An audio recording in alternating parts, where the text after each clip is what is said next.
निर्दल पञ्चायत सदस्य लगायत धेरै संख्यामा कार्यकर्ताहरू तृणमूल कांग्रेसमा सामेल भएका छन्।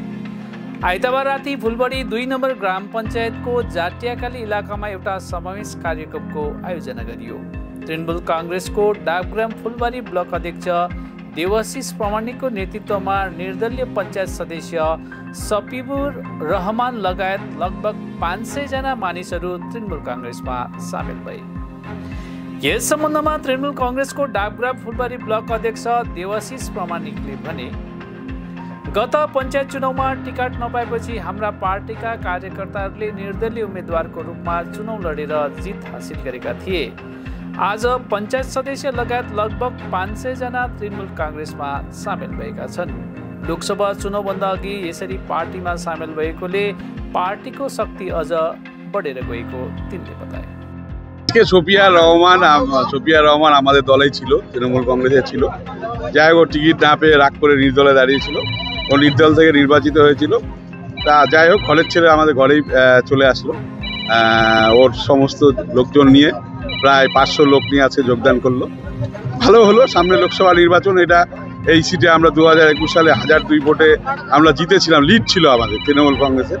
আমরা মনে করি যে এইবার আজকে যোগদান করার পরে 19 তারিখে যে নির্বাচন আছে তাদের নির্মল চন্দ্র রায় আমাদের যে তৃণমূল কংগ্রেসের প্রার্থী কমসে কম এখানে 1400 থেকে 1500 ভোটে জিতবে, এটা আমরা মানে ধরে নিতে পারি। কাজেই ভালোই হলো আমরা আজকে আসাতে, এবং আগামী দিনে সবাই মিলে একসাথে আমরা উন্নয়ন করব, কাজ করব। এলাকায় আরও অনেক উন্নয়ন বাকি আছে। পঞ্চায়েত তো আমাদের ক্ষমতা আছেই, যে পঞ্চায়েত সমিতিও আছে, জেলা পরিষদ আছে। এবার লোকসভার এমপিটা আমরা জানি জলপাইগুড়িতে মানুষ চাইছে না বিজেপিকে, এবং জয়ন্ত রায় 5 বছরে জিতেছিল, 5 বছরে কোনো উন্নয়ন করেনি। জয়ন্ত রায় আমাদের ডাবগ্রাম ফুলবাড়ি বিধানসভায় 86,000 ভোটে জিতেছিল, 4টা গ্রাম পঞ্চায়েতে 27,000 ভোটে এবং 14টা ওয়ার্ডে 59,000 ভোটে। 59 আর 27 মিলে 86,000। কিন্তু একটা সাংসদ যেই দলেরই নির্বাচিত হোক, সে সিপিএম হোক, কংগ্রেস হোক, তৃণমূল হোক, বিজেপি হোক, বছরে 5 কোটি টাকা উন্নয়নের জন্য পায়। সে 5 বছরে 25 কোটি টাকা পেয়েছিল জয়ন্ত রায়।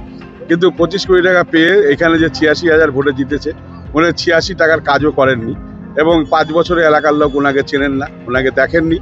কাজেই ওই হিন্দুত্বর জিগির তুলে ধর্মের ভিত্তিতে ওরা ভোটটা পেয়েছিল। ওরা মনে করছে এইবারও 2024 সালে আমরা ধর্মের ভিত্তিতে ভোট পেয়ে যাব। এটা ভুল ধারণা, মানুষ ভুল বুঝতে পেরেছে।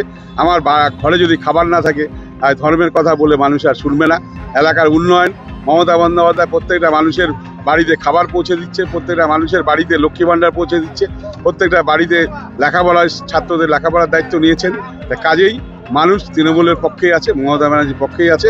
এবং 19 তারিখে সমস্ত মানুষ যারা এর আগে বিজেপিকে ভোট দিয়েছিল, আমরা মনে করি আমাদের ডাবগ্রাম ফুলবাড়ি বিধানসভা যারা ভোটার তারা ভগবান, তারা আমাদের গণদেবতা সবাই সিদ্ধান্ত নিয়েছেন। আমরা মমতা ব্যানার্জি যে ধরনের কাজ করতেছে ওয়েস্ট বেঙ্গলে, এনার পিছনে এনার হাত শক্ত করার জন্য আমি তৃণমূল পার্টি যোগ করলাম।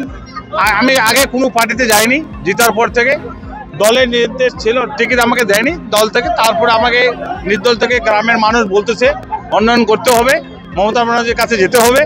আমি সেই মাথা পেতে নিয়ে আবার তৃণমূলের দলে যোগ করলাম। 531 ভোটে জিতেছিলাম, তো এটা হচ্ছে 309, এখন হয়েছে 313, এখন 313 হয়েছে। আগে আমি পঞ্চায়েত ছিলাম, আগে আমি পঞ্চায়েত ছিলাম। গ্রামের মানুষ বলছে যে তুমি দাঁড়াও, কিছু কাজ হবে তোমার দ্বারায়। আর দলের থেকে আমি টিকিট পাইনি, এই জন্য আমি দাঁড়াইছিলাম নির্দল থেকে। আমি দেখতেছি মমতা ব্যানার্জি যে ধরনের কাজ করতেছে, তাই এনার হাত মজবুত করতে হবে। এটা বিজেপির হাতে দিলে ছেড়ে দিলে হবে না, রাগারাগি হতেই পারে। তৃণমূল আমরা সব একই দলে। আমি 2009-এ এসেছি, তা গ্রামের মানুষ বলছে না আবার ওখানেই যোগ দিই, কিছু কাজ হবে গ্রামের। প্রায় আমাদের এখানে প্রায় 1000 মতো। হ্যাঁ, আগেও আমি জিতেছি, 1002 ভোটে জিতেছিলাম। সব আজকে চলে আসছে আমার পার্টিতে, সব আমরা তৃণমূলতে আবার যোগ দিলাম। খুব ভালো লাগছে, রাস্তাঘাট পাকা হচ্ছে। মমতা ব্যানার্জি আমাদের জন্য অনেক কিছু করেছে। 500 টাকা থেকে 1000 টাকা করে দিল লক্ষ্মী ভাণ্ডার। আর দলের হয়ে তো কাজ তো করতেই হবে, গ্রামের মানুষের উন্নতির জন্য রাস্তাঘাট, ড্রেন, পানি, বিদ্যুৎ